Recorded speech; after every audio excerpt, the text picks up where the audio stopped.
Hello from my bed, which is where I've spent the last few days because I got sick, which is not really a surprise, probably happening to everyone, or it definitely seems like it's happening to everyone. I'm gonna edit out the coughing here because nobody wants to see that. So this is very much one of those like social media is not reality moments where I'm coughing out all of the gross bits. Coughing out all of the gross bits, editing out all of the gross bits. What? It's not COVID, I've done loads of COVID tests, but I do seem to have been ill like on and off for the last few weeks. I think I've just been quite like run down. Reminder to myself to like take better care of myself. It's actually been pretty alright, like I've had a nice few days, aside from the fact that I've been feeling a bit miserable and I've cried a lot. It's also coincided with like the start of my period, which is a nightmare and has primarily manifested in a lot of tears and me binge watching the entire season 2 of Bridgerton yesterday and getting very sad and very emotionally invested. Just like quite an intense experience. I basically ignored Ollie for the whole day and just sat in bed in my pants with Jess the dog, and we watched the whole thing start to finish. 8 hours of exceptional television. I'm really into like Regency period dramas are like my favourite thing in the world. I'm like a die-hard Jane Austen person. I will have to give it all a rewatch when I'm not like feverish and slightly delirious, but I did think it was so good. So anyway, that's where I've been for the last couple of days, and I've been off work today, but I've started feeling better this afternoon, so I'm definitely going to go back to work tomorrow as long as I keep feeling like this. As well as watching Bridgerton, this was much needed. I treated myself to some space masks. This is not an ad or anything. I just think they're the best. They're basically like, you know, hand warmers that you like keep in your pocket and you snap them and they get warm. They're like that for your eyes. So you like, it's like a little eye mask, but it heats up and then you just lie there, and I love it because it means I don't look at my phone for a while and it just feels like really luxurious and warm. Anyway, so I got a repeat subscription, so every month I'm gonna get 7 of these through the door, which means 1 every 4 days. I can do maths, and I think it's gonna be really cool. Yeah, like a few months ago I was having a difficult day and I got a message out of the blue from them saying like, can we send you something please, because we love your Whippet. And they sent me some space masks in the post and it was just the nicest thing. It's been on my wish list for ages, but I finally bit the bullet. I'm gonna be so relaxed, you have no idea. We still don't have a bathroom or a bath, and the bath is my like #1 way of like de-stressing, so I'm just really desperate for that to happen. But it's scheduled in for the middle of April, so watch this space. It's definitely gonna improve my quality of life by like 30%. It's been difficult living here without a kitchen. We've been kitchenless for a year. On the 8th of April, that's our anniversary of when we moved in. It's a big renovation project.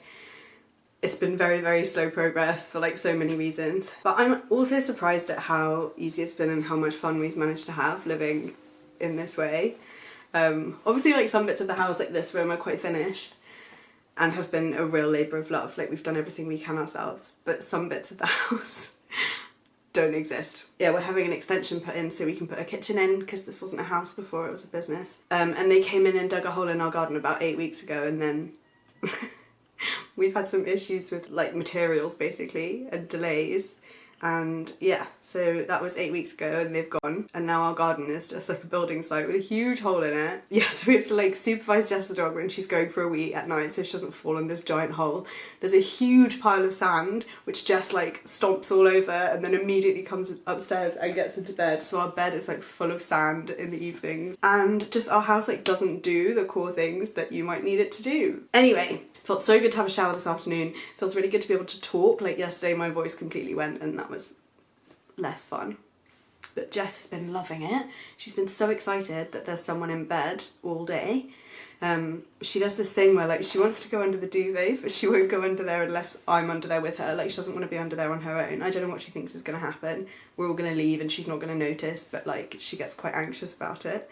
So she just stares at me really intensely until I get under the covers with her. She's a really good person to have on your team when you're ill, because like she's so low-key. She's not demanding. She doesn't want to play.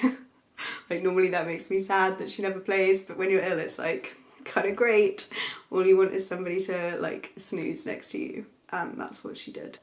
This is really rambly, but I feel like I've got lots to say because I haven't spoken to anyone for a couple of days.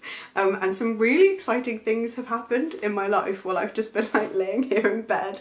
Like I've been checking my emails and like really fun stuff is going on. The Worried Whippet stuff is just getting so exciting. Like it's my favourite thing. I feel like such a broken record. I know I say this all the time. But it's just like a really nice community. So to be having these like brilliant creative brand contracts where I'm able to make money from it and support myself and support the renovation and buy more clothes for just the dog, that just feels really good. It feels like things are aligning and coming together in a really exciting way, plus some other bits and bobs that are coming down the line that are looking really exciting, like pinch me exciting. And then the other thing that made me really happy this week and that I totally missed because I wasn't looking at the news, too stressful at the moment, I'm just taking a bit of a break while I'm unwell. I got an email from my MP about it and I was like, no way, is that... Let me start from the beginning. It used to be that if you wanted to have a medical abortion, which is where you take a pill, rather than a surgical abortion, which is where you go under sedation, you had to go to your local abortion clinic and take the pills that would basically trigger the abortion at the clinic and then travel home sort of while or just before the actual process of the abortion started. So you had like a window to get home to somewhere comfortable and have an abortion. Which like it can be, you know, it can be alright, it can be quite a painful process, it can last a while, like it just really varies for different people. I've had a couple and they've been very different, but having to do it at the clinic and then do that bit of travel is just not the one. Like it's not great. I did one once where I didn't want to have the abortion at my flat in London on my own, so I decided I was going to go back to my parents' house where I had some support, but basically that was a 2-hour journey. So I took the pills at the clinic like they told me to and then got on a train and was having like basically contractions on a train on the way back to my parents' house, and it was absolutely horrible. But like there weren't enough options for me to be able to make a better decision than that. Like going through it on my own just wasn't something that I was like emotionally prepared to do. Anyway, during COVID, they made it legal temporarily to take the abortion pills at home, which is like a totally safe thing to do. So that's been possible for, well, since like 2020, but they had to vote in Parliament this week to make that a permanent thing so that it wouldn't just go back to being how it was before, where you had to go into the clinic and all of that rigmarole.